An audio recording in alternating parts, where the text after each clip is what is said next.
혼자 있을 때에도 외롭지 않고 행복한 시간을 보내는 사람들이 있습니다. 이 사람들에게는 다른 사람들과 확실히 다른 것 세 가지가 있었는데요. 오늘 영상에서는 친구 없이 혼자서도 잘 사는 사람들만 가진 세 가지 특징에 대해서 알아보겠습니다. 혼자서도 잘 사는 사람들의 첫 번째 특징은 모든 관계는 변한다는 걸 잘 알고 있다는 겁니다. 혼자서도 잘 사는 사람에게는 이 사실을 깨닫게 되는 확실한 계기가 있었는데요. 영원히 친할 줄 알았던 친구와 남보다도 못한 사이가 됐다거나, 영원한 사랑을 약속했던 사람들이 허무하게 이별하는 걸 지켜봤던가, 이런 직접적이거나 간접적인 경험을 통해서 인간관계에서 영원을 약속할 수 있는 건 하나도 없구나 라는 사실을 깨닫게 된 분들이 많더라고요.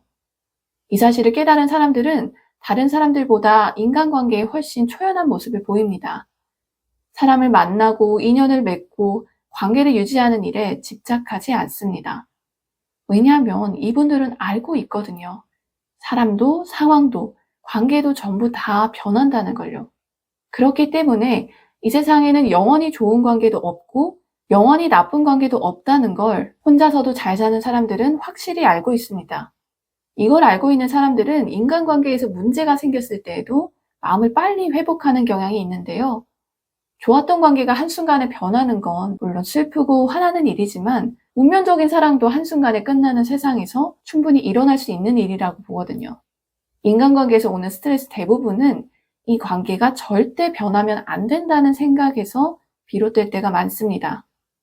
이런 생각을 갖고 있는 사람들은 좋은 관계를 계속 좋은 상태로 유지하기 위해서 애를 씁니다.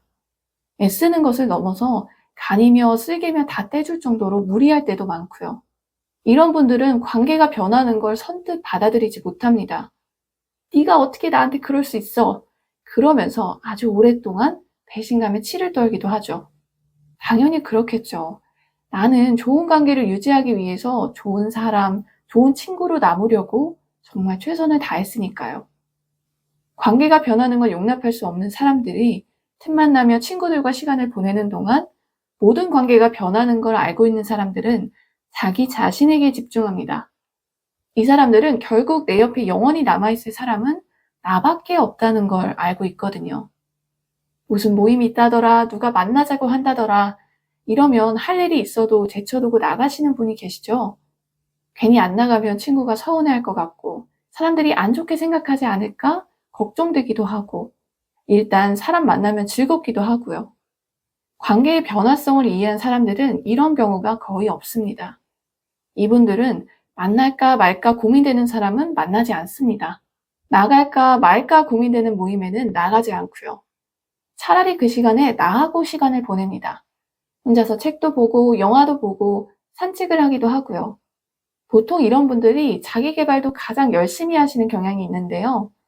그렇다고 해서 혼자서도 잘 사는 사람들이 항상 남보다 내가 중요한 이기적인 사람인 건 아닙니다. 어차피 모든 관계는 변하기 마련이니까 인간관계에 투자하는 거 아무 소용없다고 생각하는 회의론자도 아니고요. 오히려 이런 사람들이 관계를 더 소중히 여기는 경향이 있습니다. 어떤 관계에서 좋고 나쁨은 영원한 게 아니기 때문에 지금 이 관계가 더할 나위 없이 좋고 만족스럽다면 이 순간은 어쩌면 다시 돌아오지 않을 아주 소중한 시간이라고 생각하거든요. 그런 친구와 만났을 때에는 만남에 아주 충실하게 임합니다. 진심으로 친구가 하는 얘기를 경청하기도 하고요. 친구를 향한 진심 어린 칭찬과 응원도 아끼지 않고요. 친구와 좋은 시간을 보내고 헤어지면 그때부터는 다시 자기 삶에 몰두하는 시기입니다. 제가 본 혼자서도 잘 사는 사람들의 두 번째 특징은 이런 사람들은 자기만의 확실한 루틴이나 목표를 갖고 있다는 겁니다. 혼자 있을 때 하는 일이 명확하게 정해져 있는 경우가 많아요. 이런 사람들은 혼자 있는 시간을 두려워하지 않습니다. 혼자 있는 것에 대해서 딱히 외로움을 느끼지도 않고요. 루틴을 따르거나 원하는 목표를 추구하느라 그런 감정을 느낄 시간이 없거든요. 혼자 있는 시간에 습관적으로 친구들에게 연락을 돌리시는 분들이 있습니다. 특별히 그 친구가 만나고 싶은 것도 아니고 만나서 꼭 하고 싶은 이야기가 있는 것도 아닌데 일단 만날 수 있는 사람부터 찾고 봐요. 혼자 있으려고 하니까 뭔가 어색하기도 하고 외로운 것 같기도 하고 계속 혼자 있게 될까 봐 두렵기도 하고 뭘 해야 될지도 모르겠거든요. 이게 습관이 되면 나중에는 혼자서 시간을 보내는 게 더 어려워집니다. 혼자 있을 때는 뭘 해야 되는지 더 모르게 돼요. 더 불안해지고 더 외로워지기도 하고요. 그러다 보니까 혼자 있는 시간은 점점 버리는 시간이나 죽이는 시간 같은 무의미한 시간이 되고 맙니다. 그렇다고 해서 혼자 있는 대신에 친구와 함께 보내는 시간이 항상 만족스럽기만 한 것도 아닙니다. 제 생각에는 어떤 관계가 뭔가를 회피하는 수단이 되는 순간 그 관계는 건강한 관계가 되기 어려운 것 같아요. 친구와 함께 있을 때에는 마냥 즐겁고 행복했을지도 모릅니다. 하지만 혼자 집에 돌아와 볼 때에는 이유를 알 수 없는 공허함이 밀려오기도 해요. 친구와 나눈 시시껄렁한 농담들, 한없이 가벼운 말들을 복기하다 보면 내가 오늘 도대체 뭘 한 거지? 이럴 때도 있거든요. 자기 루틴이 확고하고 목표가 분명한 사람들은 인간관계 때문에 크게 고민하거나 걱정하는 일이 드물기도 합니다. 왜냐하면 일단 그럴 시간이 별로 없거든요. 내가 해야 할 일을 하고 목표 달성을 위해 계획을 짜느라 바빠서요. 흔히 20대의 연애와 30대의 연애는 확실히 다르다고 하죠. 20대에는 미친 사랑이 가능합니다. 모든 것이 사랑 중심으로 돌아가는 생활이 20대에는 가능해요. 하지만 30대에는 그런 사랑을 하기가 현실적으로 어렵습니다. 20대에는 사귀는 사람과 다투면 모든 일을 다 제쳐두고 달려가서 온종일 그 사람 기분을 풀어주려고 노력하는 게 가능했어요. 그런데 30대는 싸우다가도 출근 시간 되면 회사에 나가야 합니다. 특별한 사유 없이 일하다가 뛰쳐나오는 것도 불가능하고요. 퇴근해서 기분 풀어줘야지 싶다가도 막상 퇴근을 하면 기운이 없어서 에라 모르겠다 할 때가 많습니다. 이것처럼 내가 쓸 수 있는 시간과 에너지는 관계에 엄청난 영향을 미칩니다. 관계에 많은 시간과 에너지를 쓸 수 있는 사람이 그 관계에 더 헌신적이고 몰입하는 모습을 보여요. 반대로 관계에 쓸 수 있는 에너지와 시간이 적은 사람은 상대적으로 관계에 관심을 덜 기울이는 경향이 있습니다. 어떤 관계에 깊이 집중하고 헌신하는 게 꼭 나쁘다는 건 아니에요. 인간관계에 아예 관심을 기울이지 않는 게 좋다고만 말하는 것도 아니고요. 뭐든 적당한 게 중요하다고 하죠. 인간관계에 있어서도 적당한 관심과 적당한 몰입이 필요합니다. 인간관계에 너무 몰입했다가는 친구들의 사소한 말 한마디에도 쉽게 상처받고 그 말 때문에 몇 날 며칠 동안 잠을 이루지 못하기도 합니다. 사람들이 나를 어떻게 생각할까를 너무 깊게 고민하느라 상대방의 눈빛, 말투, 이런 세세한 것까지 신경 쓰느라 진이 빠질 수도 있고요. 이런 상황을 원치 않는다면 사람들과 만나고 소통하는 일이 내 할 일의 전부가 아니어야 합니다. 인간관계 말고도 내가 관심을 쏟고 몰입할 만한 일이 있어야 돼요. 혼자서도 잘 사는 사람들이 이걸 잘하는 경향이 있더라고요. 이런 사람들은 스스로 정한 할 일에 몰입해 있기 때문에 인간관계에 쏟을 시간과 에너지가 한정적입니다. 걔가 왜 그런 말을 했을까? 아까 그 사람이 나를 왜 그런 눈빛으로 쳐다봤지? 한 번은 그런 고민을 할 수 있어도 두 번, 세 번, 그 이상 곱씹어 생각하기엔 시간과 에너지가 부족합니다. 혼자서도 잘 사는 사람의 세 번째 특징은 자기 힘으로 할 수 있는 일과 할 수 없는 일을 잘 구분한다는 겁니다. 이 사람들은 자기 힘으로 해결할 수 있는 일에만 집중합니다. 해결 범위가 자기 능력에서 벗어난 일은 어쩔 수 없는 일이겠거니 하고 내버려 둡니다. 다르게 표현해보자면 혼자서도 잘 사는 사람들은 인간관계에서 선택과 집중을 아주 효율적으로 해냅니다. 인간관계에서 내 힘으로 바꿀 수 있는 건 주로 나와 관련된 것들입니다. 내 생각, 내 행동, 내 감정, 내 말투, 이런 것들은 내가 바꿀 수 있는 것들이죠. 하지만 앞에 남자를 달고 있는 것들은 다릅니다. 남의 생각, 남의 행동, 남의 감정, 남의 말투, 이런 걸 바꿔보려고 하신 적이 있나요?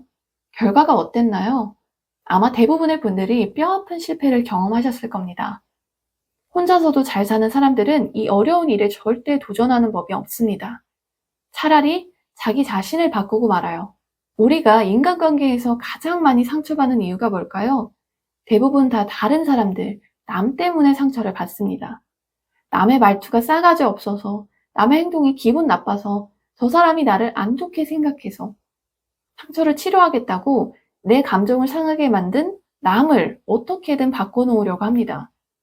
너 나한테 왜 그렇게 행동해? 네가 뭔데? 그런 행동하지 마. 아무리 이런 소리를 해봤자 남은 바뀌지 않습니다. 괜한 힘만 쓰게 되고 감정을 낭비하게 되죠. 그러는 대신에 혼자서도 잘 사는 사람들은 바꿀 수 있는 것, 나에게 집중합니다. 제가 왜 그런 말을 했을까? 아무리 고민해봤자 답은 나오지 않습니다. 그럴 시간에 나에 대해서 깊이 고민하는 거죠. 나는 내가 통제할 수 있는 유일한 변수니까요. 나는 왜 그 말을 듣고 기분이 나빴을까? 저 행동이 유독 거슬렸던 이유는 뭐지? 이렇게 나를 고민하는데 대부분의 시간을 씁니다. 다른 사람의 말과 행동을 고치는 데에는 시간을 전혀 쓰지 않아요. 누가 나를 안 좋게 생각하는 것 같다. 이럴 때 다른 사람들의 행동에 일일이 반응하지 않습니다. 어차피 시간 써서 반응해봤자 상대방의 태도를 바꾸기에는 역부족일 테니까요. 차라리 내 행동을 바꿔서 그 사람의 행동을 무시하는 쪽을 택합니다. 아니면 모든 사람이 나를 좋아할 수는 없는 거지 뭐. 쟤도 그중 한 명일 뿐이야. 이런 식으로 내 생각을 바꿔서 상대방의 말과 행동에 내 감정과 에너지를 쓰지 않습니다. 혼자서도 잘 사는 사람들의 초점은 늘 자기 자신을 향해 있어요. 이런 사람들은 항상 자기 자신에 대해서 깊이 생각하기 때문에 다른 사람들보다 나에 대해서 잘 알고 있는 경향이 있습니다. 그리고 나에 대해서 알아가는 과정을 진심으로 즐겨요. 그 과정이 너무 즐거워서 친구를 안 만나고 혼자 있는 시간이 더 즐겁다고 느낄 때도 많습니다. 그건 이분들이 특별해서가 아니에요. 사실 모든 사람이 가장 관심 있어 하는 주제는 바로 나거든요. 남의 일에도 관심 많다지만 이건 언제까지나 나한테 무슨 일이 생기기 전에만 해당되는 이야기입니다. 나한테 무슨 일이 생기면 그 일이 세상에서 가장 중요하고 흥미로운 주제가 되거든요. 진화론적으로 인간은 자기 자신을 가장 소중하게 여기게끔 진화했대요. 그런 인간만이 자기 몸을 지키기 위해 목숨을 걸 테고 그 결과로 유전자가 오랫동안 살아남을 수 있을 테니까요. 그래서 우리는 본능적으로 무엇보다 나에 대해서 궁금해합니다. 나를 알고 싶어 해요. 나를 알아가는 과정은 모든 사람에게 가장 흥미진진한 일 중 하나입니다. 혼자서도 잘 사는 분들은 이 재미를 누구보다 잘 알고 있는 사람들이라고 생각해요. 이런 사람들은 오히려 나에 대해서 잘 알기 때문에 타인을 더 존중할 줄도 압니다. 내가 이런 사람인 것처럼 저 사람은 그냥 저런 사람인가 보다 하고 이해해버리거든요. 나는 혼자 있는 시간이 특별히 의미 있고 재미있고 행복해서 혼자 있는 게 아니야. 그냥 나는 사람들하고 있는 것보다 혼자 있는 게 덜 피곤하고 덜 불편해서 혼자 있는 거야. 이런 생각을 하시는 분들도 계실 것 같은데요. 혼자서 시간을 잘 즐기는 것과 혼자서 시간을 잘 보내는 것에는 차이가 있다고 생각합니다. 사람들하고 부대끼는 게 싫어서 혼자 있기를 택한 분들이라면 혼자서 시간을 잘 즐기는 데 만족하고 있을 확률이 높습니다. 기왕이면 혼자 있을 때 시간을 의미 있게 잘 보낼 수 있기까지 하다면 좋겠죠. 그럴 때 시도해보면 좋은 것 중에 하나가 독서라고 생각합니다. 혼자 있을 때 책을 한번 읽어보세요. 독서하는 방법도 여러 가지가 있는데요. 제가 혼자 있을 때 꼭 한번 해보시길 추천드리는 독서법은 지난 영상에서도 말씀드린 적 있는 목적 있는 독서법입니다. 목적 있는 독서란 내가 가지고 있는 문제를 해결하기 위한 목적으로 책을 활용하는 걸 말합니다. 목적 있는 독서를 하기 위해서는 책을 읽기 전에 먼저 나하고 대화 나누는 시간을 가져야 돼요. 지금 내가 해결해야 될 문제는 뭐지? 내 삶을 풍요롭게 만들기 위해서 내가 지금 해야 할 건 뭘까? 이런 식으로 자기 자신과 문답을 갖는 시간이 필요합니다. 이 과정에서 자연스럽게 나에 대해서 깊이 생각해 볼 기회가 생기겠죠? 그런 다음에 내 문제의 키워드가 담겨 있는 책을 찾아서 읽어보는 겁니다. 모든 책을 이렇게 읽으라고 말씀드리는 건 아니에요. 읽는 목적이 없는 책은 읽지 말라고 하는 것도 아니고요. 혼자 있는 시간을 나에게 집중하는 시간으로 만들고 싶을 때, 그럴 때 한 번씩 이 독서법대로 책을 읽어보면 도움이 된다는 말씀을 드리고 싶었습니다. 어떻게 하면 좀 더 나다울 수 있을까? 저는 요즘에 이 고민을 가장 많이 하고 있는데요. 자기 분야에서 아이콘이 된 사람들은 확실한 자기 스타일이 있었더라고요. 자기 스타일이 확실했던 사람들은 어떤 사람으로도 대체될 수 없는 고유성을 갖고 있었습니다. 나답게, 가장 나답게 해야 가장 만족스럽고 가장 좋은 결과가 나올 수도 있다는 걸 깨달았습니다. 나다운 게 뭔지 알려면 먼저 나에 대해서 알아가는 시간을 가져야 돼요. 혼자 있는 시간은 나에 대해서 알아가기에 가장 좋은 시간이고요. 왠지 외롭고 두려워서 혼자 있는 걸 못하셨던 분이라면 제가 오늘 영상에서 말씀드린 혼자서도 잘 사는 사람들의 특징을 따라서 해보세요. 혼자 있기는 잘 있지만 그 시간을 유용하게 쓰지 못하셨던 분들은 오늘부터 혼자 있는 시간 동안 나답게에 대해서 잠깐이라도 고민하는 시간을 가지셨으면 좋겠습니다. 저는 앞으로 책에서 발견한 나다운 삶에 도움이 되는 지혜들을 이 채널을 통해서 공유할 예정입니다. 나답게 사는 일에 관심이 많은 분들은 제 채널을 구독해 놓으시면 유용한 정보들을 얻어가실 수 있을 겁니다. 그럼 저는 다음 영상으로 찾아올게요. 오늘 영상도 끝까지 봐주셔서 감사합니다.